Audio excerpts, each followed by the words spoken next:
sont arrivés il y a une cinquantaine d'années. Les premiers juifs sont arrivés en Sibérie, des mines d'or, des mines de minerais de toutes sortes, du pétrole a été trouvé.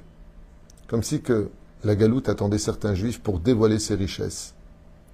Et les juifs ont été là au rendez-vous pour faire grandir l'industrie et donner de l'abondance dans chaque pays où ils ont été. Ils ont fait un récapitulatif, regardez bien.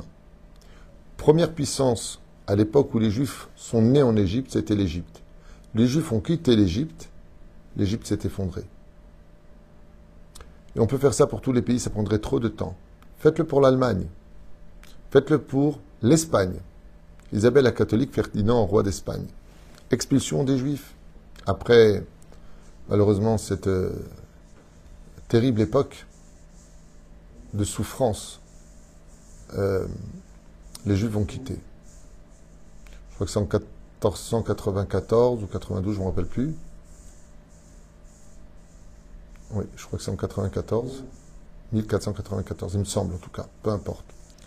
Eh bien, les Juifs vont être obligés de quitter l'Espagne, avec à leur tête Don Avraham Abarbanel, qui était ministre des Finances chez le roi et la reine, qui avait remonté le royaume à un tel degré que, waouh, un truc de fou. Eh bien, l'Espagne est envahie et elle perd la guerre. Ils vont au Portugal.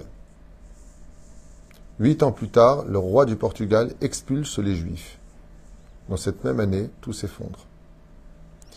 Il y a eu un événement récent. Après, il y a eu l'Angleterre. Il y a eu tous les pays où les Juifs sont sortis, ça s'est effondré. C'est incroyable. Incroyable. Il y a un pays qui a été choquant.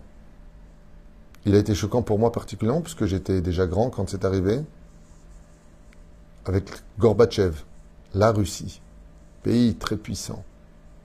Il libère les livrets et les visas pour que les Juifs puissent partir, et le pays, qu'on appelait l'URSS, se divise en 12 pays et s'effondre le lendemain, où les Juifs quittent le pays.